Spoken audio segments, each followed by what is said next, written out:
Hi, everybody. This is Ursie. Yes, I'm back. Welcome to the Ascension Playground. Okay, today I'm doing a mini starseeds reading for our subscriber named Sam Success. Love that name, Sam Success, SS. Okay, Sam, thank you so much for sending me your information. You're one of the last few that have made it through to doing a mini report. So let's go take a look at your natal chart. Here it is. Okay, so when I see your chart, this is what comes up. I'm just looking at it holistically. Do you see how so much of your activity is over on this side of the wheel? So we don't really have too much happening in the 11th, 12th, 1st, 2nd house. Like this is kind of like open space. And then in the 3rd house, you've got Mars, Chiron, but there's an abundance in this area. All right, so if you've remembered, the first 4 houses, 1, 2, 3, 4, are personal houses. Then houses 5, 6, 7, 8, where many of your planets are interpersonal. You with a small audience, you with one other person. It's you with a deeper relationship. And then 9 and 10 and 11 and 12 are transpersonal. Okay, so if I was to tag you for where you came in and what your big picture is to do, it's working more interpersonally, that your soul has agreed to be challenged, not just to work on yourself in isolation, not just to work on the big picture for humanity, but you in relationship. Okay, so we start with your ascendant. Your ascendant is at 26 degrees in the sign of Taurus. All right. And then we look for your beautiful sun. Here it is in the 8th house. Let's see. It looks like you have a Sagittarian sun, 28 degrees. And so what's sitting next to your sun at 27 degrees, just 1 degree away, is the galactic center. So your identity is merging with the galactic center in the 8th house of deep transformation, death, and then rebirth, in the sign of the philosopher, right? Sagittarius, the philosopher, the wisdom keeper, the philosopher who wants to know the truth with a capital T. This is so heady for where your sun is placed. Next, we look to the moon. How are you inside yourself? Deep water, Scorpio moon, very deep, sensitive, feeling energy in the house of service, the 6th house. Yes, deep feeling, wanting to be of service, not wanting to stay with shallow chit chat, but wanting to go and explore the deeper, unknown, hidden realms. So Scorpio moon is related to a sun sitting in the Scorpio house, the 8th house. So there's something very specific about your natal chart that says, if I was going to study the occult or the hidden meanings of life, I would choose this kind of wardrobe, right? With a scorpionic moon and a sun sitting in Scorpio's house. Now, I know this is a mini reading, but I wanted to jump over here and show you when I added in some of the fixed stars. We're going to get to that in a minute, seeing your starseed report. But this galactic center is merging with your sunlight, your basic identity in the house of deep transformation. And right across from it, exactly opposite your sun, is the North Star known as Polaris. Polaris and another fixed star named Betelgeuse. Okay, so Polaris and Betelgeuse. So when I look at this axis, this oppositional axis, what this tells me is there can be this tug of war dance that you agreed to that involves these actors. The North Star, known as Polaris, it is what's called, well, let me stop sharing for a minute. Polaris is known as a circumpolar star. It's a fixed star because it just stays up at the pole and it doesn't dip below the equator. This is my pedestrian sharing of how circumpolar and Polaris. So this is why the sea voyaging navigators would call it the North Star. Their compass could be tracking the North Star because it was true. It always stay in the sky. Okay, so that's my little cosmology for the moment. Let me go back and share the screen with your wheel. Okay, so gosh, what does it mean to have the galactic center merged with my sun in the deep house of the occult? One of the things that's coming up for me intuitively is there is the metaphysics of, I should stop sharing, the deeper you go within yourself, you do meditation, you study about toning, you do mantras, you go inside, and then you learn about the DNA and then atomic structure. And then, you know, the further we go in, there's this hermetic law of as within, so without, as above, so below. Hermetic wisdom tied to the god Hermes, known also as Mercury. What does that mean? When I look at your chart, Sam's success, I think that you've got this axis knowingness that if you go within, deep, deep, deep within yourself and you spend the time to just tune out, the way your natal chart is set up, you can actually go out into the galaxy by going within. It's one of those inverse properties. I'm not explaining myself so well, but the more you go in, the further you go out.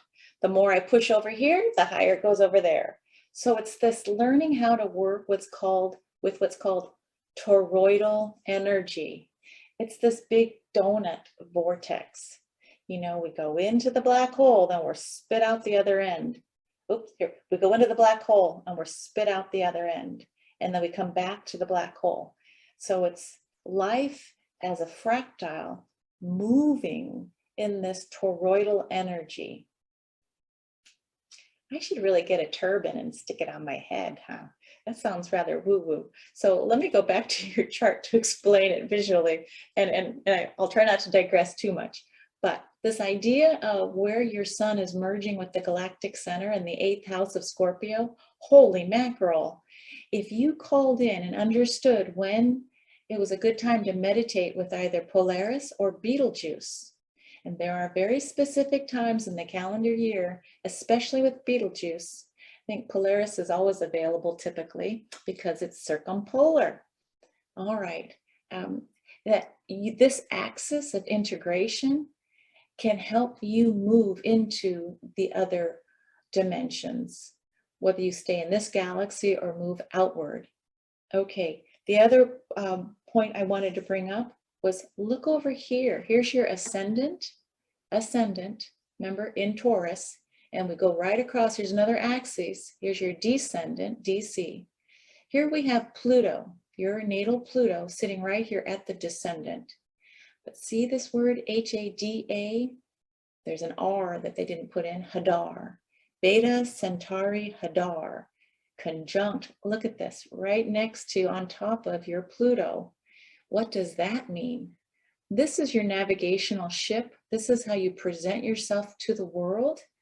Taurus, the bull who likes his pasture, who's like thinking about the next great meal or the beautiful something to wear or the cozy blanket to buy. You know, they love their little pasture. But there's some kind of rocket fuel happening with the deep wisdom of Pluto, who is the ruling planet of Scorpio. See what's happening? Underworld here, and underworld at your descendant in Scorpio with Beta Centauri Hadar. Okay, now I'm going to pause for a minute and go get your galactic astrology report. One moment. Okay, Sam Success, here we are. Here is your brief report. This shows all your conjunctions and oppositions. This is your star family. Wow, isn't it fun to see the constellations that identify your star family? So we've got Virgo, Boots, Draco, Centaurus, Lyra, Andromeda, Canis Minor, Hyades, Taurus, Scorpius, Auriga, Orion, Lepus. Now I should make a very clear note here that the star seeds calculator that we're using now is going to have another version coming soon where more constellations will be added. So just know in the future, you might even have a few more star nations that you can call family. We start our game by looking at Pluto. Here we see Centaurus. This, we would say, would be your star family of origin, where you originated in this system. Then we look at your sun line and we say, what is the most recent lifetime that may be giving you some energy in this lifetime? Like you identify perhaps with Ursa Minor, Orion, and the Galactic Center. Okay, so let's go look at your extended report now. Here we go. I'm going to scroll down. Excuse me for this little bit of a visual. Here we go. Whew, what a chart. I'm going to go down here to Pluto. Let's see where you originated. Pluto in Scorpio, 6th house of service. You are conjunct Centaurus. Remember I showed you Hadar? Hadar is conjunct your Pluto by 20 minutes. Now think about that. Think about from Earth and the farthest, well, it's now been demoted to a dwarf planet, Pluto, way out there. You're conjunct by 20 minutes. That's huge. That's a very tight conjunction, is what we would call it in astro speak. You have a tight conjunction to Beta Centauri Hadar in the constellation Centaurus. Wow. Okay, so that's your origin. Okay, now we're going to scoot up here to your sun line, and we're looking for conjunctions and oppositions. We're finding an opposite to Ursa Minor, an opposite to Orion, and a conjunction to none other than the Galactic Center. I look at the Galactic Center more as a speedway, a freeway. You know, this is a Stargate portal.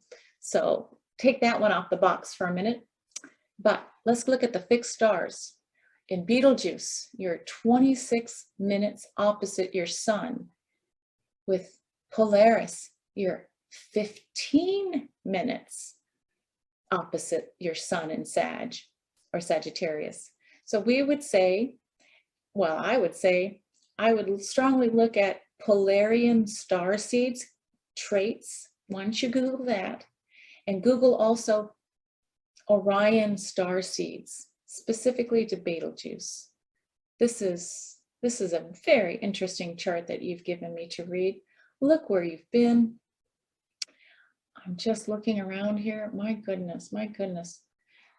I can see where the wound that you came in with the 4th house of family in Leo, creativity and joy and self-expression may have had a little bumpy ride in the 4th house of family. But here we find these sextiles. So here's what you came fully loaded. This is a positive aspect. It's not as strong as a trine, but your guiding lights, when you look at your wound from perhaps your childhood, just know that the fixed star Capella is on your team, Team Sam.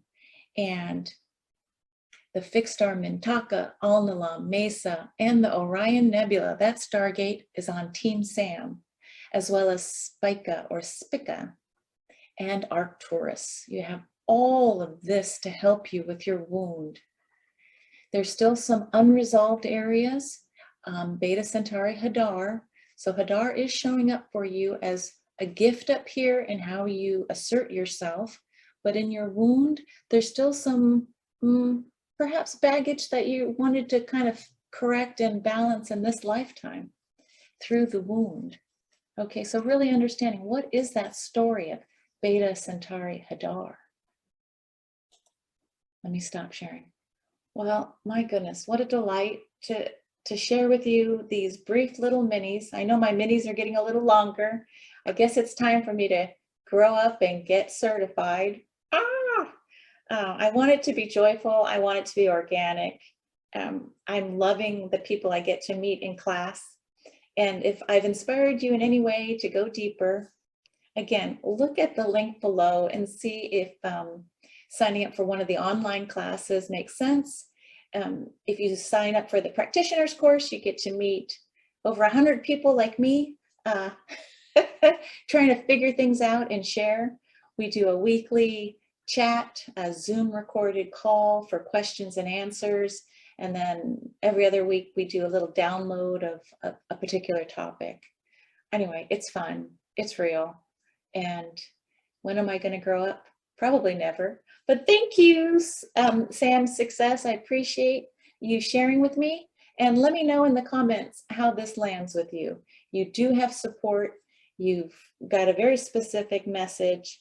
I would definitely look at what is it to be Hadarian, and looking at Betelgeuse and the North Star of Polaris.